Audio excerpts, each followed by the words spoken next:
ಡಿ.ಕೆ. ಶಿವಕುಮಾರ್ ಅವರು ಮುಖ್ಯಮಂತ್ರಿಯಾಗಬೇಕು ಅಂತ ಹಾರೈಸುತ್ತಾ ಮಳವಳ್ಳಿ ತಾಲೂಕು ಒಕ್ಕಲಿಗ ಸಂಘ ಹಾಗೂ ಅವರ ಅಭಿಮಾನಿಗಳು ಪಟ್ಟಣದ ಹೊರವಲಯದಲ್ಲಿ ಇರುವಂತಹ ಪ್ರಸಿದ್ಧ ಪುರಾತನ ಮಾರೇಹಳ್ಳಿ ಶ್ರೀಲಕ್ಷ್ಮೀ ನರಸಿಂಹಸ್ವಾಮಿ ದೇವಸ್ಥಾನದಲ್ಲಿ ವಿಶೇಷ ಪೂಜೆ ಸಲ್ಲಿಸಿದ್ರು.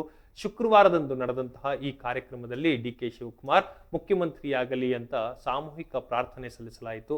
ಈ ಸಂದರ್ಭದಲ್ಲಿ ಮಾತನಾಡಿದಂತಹ ಒಕ್ಕಲಿಗ ಸಂಘದ ಅಧ್ಯಕ್ಷ ನಾಗೇಶ್, ಡಿ.ಕೆ. ಶಿವಕುಮಾರ್ ಅವರು 2021ರಲ್ಲಿ ಕೆಪಿಸಿಸಿ ಅಧ್ಯಕ್ಷರಾಗಿ ಅಧಿಕಾರ ವಹಿಸಿಕೊಂಡ ನಂತರ ಪಕ್ಷಕ್ಕಾಗಿ ಹಗಲಿರುಳು ದುಡಿದಿದ್ದಾರೆ ಅಂತ ಕೂಡ ಹೇಳಿದ್ರು.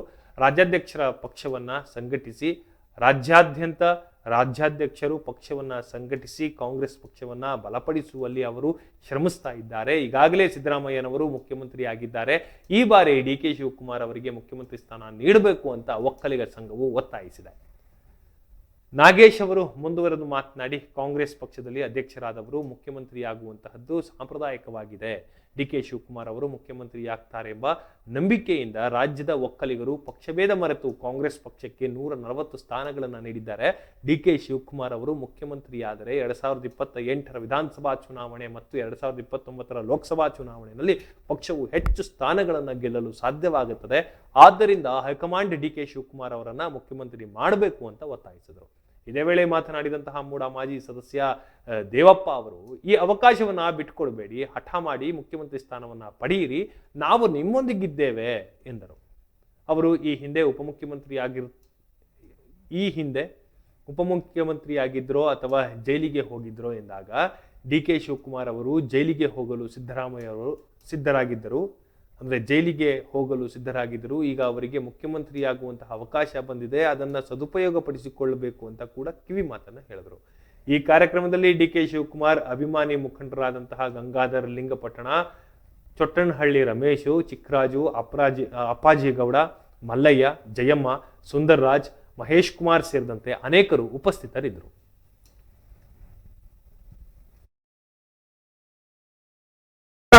ಇವತ್ತಿನ ದಿನ ಈ ಒಂದು ಲಕ್ಷ್ಮೀ ನರಸಿಂಹಸ್ವಾಮಿ ದೇವಸ್ಥಾನದ ಹತ್ರ ಬಂದು ಎಲ್ಲ ಒಕ್ಕಲಿಗ ಸಂಘ ಮತ್ತು ಡಿ.ಕೆ. ಶಿವಕುಮಾರ್ ಅಭಿಮಾನದ ಸಂಘದವರು, ಅಭಿಮಾನಿಗಳು ಮತ್ತು ಎಲ್ಲ ಪಕ್ಷದ ಎಲ್ಲ ಪಕ್ಷದ ಕೂಡ ಸೇರಿ ಇವತ್ತು ಲಕ್ಷ್ಮೀ ನರಸಿಂಹಸ್ವಾಮಿ ಹತ್ರ ನಾವು ಒಂದು ಪೂಜೆಯನ್ನು ಇಟ್ಕೊಂಡು ಡಿ.ಕೆ. ಶಿವಕುಮಾರ್ ಸಾಹೇಬರು ಇವತ್ತಿನ ಮುಖ್ಯಮಂತ್ರಿ ಆಗಬೇಕು ಅನ್ನೋ ಒಂದು ಅಭಿಲಾಷೆಗೋಸ್ಕರ ಎಲ್ಲರೂ ನಾವು ಒತ್ತಾಯ ಮಾಡ್ಕೊಂಡು ಪೂಜೆ ಮಾಡಿಸಿದ್ದೀವಿ.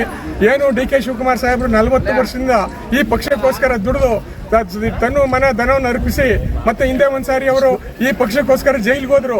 ಅವರು ಜೈಲು ಆರ್ಸ್ಕೊತೀರಾ, ನೀವು ಡಿ.ಸಿ.ಎಂ ಆರ್ಸ್ಕೊತೀರಾ ಅಂತ ನಾನು ಜೈಲು ಆರ್ಸ್ಕೊತೀನಿ ಜೈಲಿಗೆ ಹೋದ್ರು ಡಿ.ಕೆ. ಶಿವಕುಮಾರ್ ಸಾಹೇಬರು.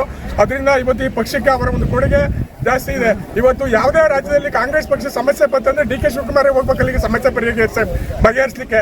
ಅದರಿಂದ ಡಿ.ಕೆ. ಶಿವಕುಮಾರ್ ಅವರು ಇವತ್ತಿನ ದಿನದಲ್ಲಿ ಇದು ಮುಖ್ಯಮಂತ್ರಿ ಆಗ್ಲೇಬೇಕು. ಡಿ.ಕೆ. ಶಿವಕುಮಾರ್ ಯಾವಾಗಲೂ ಒಂದು ಮಾತು ಹೇಳ್ತಾ ಇರ್ತಾರೆ, ದೇವರು ವರನೂ ಕೊಡಲ್ಲ, ಶಾಪನೂ ಕೊಡಲ್ಲ, ನಮ್ಗೆ ಅವಕಾಶ ಕೊಡ್ತಾರೆ ಅಂತ.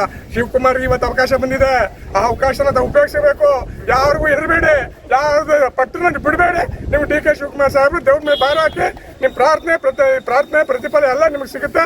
ದಯವಿಟ್ಟು ನೀವು ಶಿವಕುಮಾರ್ ಅವರು ಹಠ ಮಾಡಿ ಈ ಒಂದು ಮುಖ್ಯಮಂತ್ರಿ ಪದವಿ ನೀವು ತಗೋಬೇಕು. ಈ ಅವಕಾಶ ಬಿಟ್ಟರೆ ಮುಂದೆ ನಿಮ್ಗೆ ಯಾವ ಕಾರಣಕ್ಕೂ ಸಿಗಲ್ಲ ಸ್ವಾಮಿ, ನಿಮಗೂ ವಯಸ್ಸಾಗೋಯ್ತದೆ.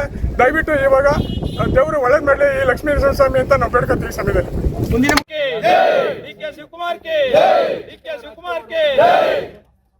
ಮುಖ್ಯಮಂತ್ರಿ ಡಿ.ಕೆ. ಶಿವಕುಮಾರ್ಗೆ, ಮುಂದಿನ ಮುಖ್ಯಮಂತ್ರಿ ಡಿ.ಕೆ. ಶಿವಕುಮಾರ್ಗೆ, ಮುಂದಿನ ಮುಖ್ಯಮಂತ್ರಿ ಡಿ.ಕೆ. ಶಿವಕುಮಾರ್ಗೆ. ಮಧ್ಯ